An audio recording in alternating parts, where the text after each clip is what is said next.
ગાંધીનગરમાં ટાઇફોઇડના કેસ વધતા સરકાર એક્શનમાં નાયબ મુખ્યમંત્રીએ સિવિલ હોસ્પિટલની મુલાકાત લઈ દર્દીઓના ખબર અંતર પૂછ્યા. કહ્યું, દર્દીઓની સારવાર માટે 22 નિષ્ણાંત તબીબોની ટીમ તૈનાત. ગાંધીનગર લોકસભા સાંસદ અને કેન્દ્રીય ગૃહમંત્રી અમિત શાહ સતત સમગ્ર સ્થિતિનો લઈ રહ્યા છે રિવ્યુ.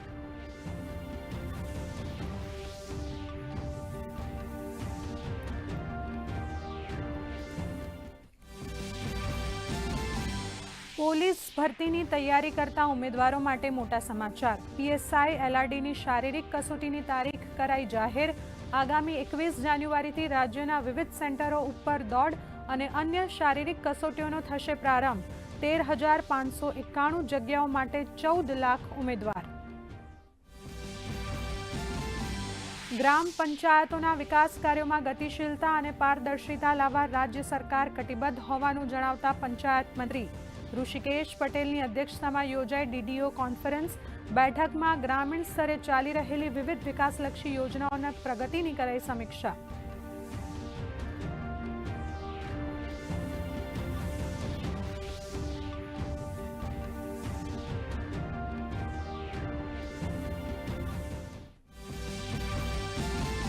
સવા 100 વર્ષ બાદ સ્વદેશ પરત આવી ભગવાન બુદ્ધ સાથે સંકળાયેલ વિરાસત. પ્રધાનમંત્રી નરેન્દ્ર મોદીએ પવિત્ર પીપર હવાના ભગવાન બુદ્ધ સાથે સંકળાયેલા પવિત્ર અવશેષોનું પ્રદર્શનનું કર્યું ઉદ્ઘાટન.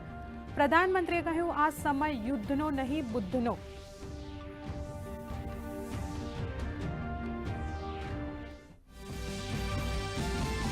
ગૃહમંત્રી અમિત શાહ અંદમાન નિકોબારની 3 દિવસની મુલાકાતે. ગૃહ મંત્રાલયની સલાહકાર સમિતિની બેઠકમાં લીધો ભાગ. તો ગૃહમંત્રી અનેક વિકાસ પરિયોજનાઓનું કર્યું ઉદ્ઘાટન અને શિલાન્યાસ.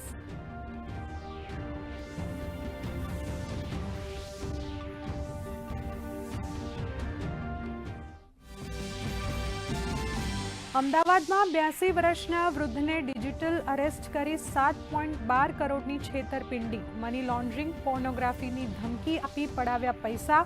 અમદાવાદ અને સુરતના 12 ખાતા ધારકની કરાઈ ધરપકડ. અમદાવાદ સાયબર ક્રાઇમે વધુ તપાસ હાથ ધરી. યાત્રાધામ અંબાજીમાં આજે પોષી પૂનમે માં અંબાના પ્રાગટ્યોત્સવની શ્રદ્ધાપૂર્વક ઉજવણી. ગજરાજ પર સવાર અંબાજીની મૂર્તિ સાથે નીકળી શોભાયાત્રા. તો નડિયાદના સંતરામ મંદિરમાં આજે બોર ઉછામણી.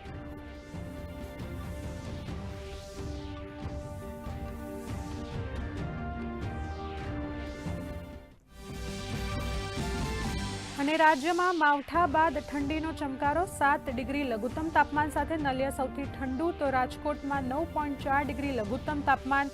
આવતીકાલથી તાપમાનમાં 2 થી 3 ડિગ્રીનો વધારો થતા ઘટશે ઠંડીનું જોર.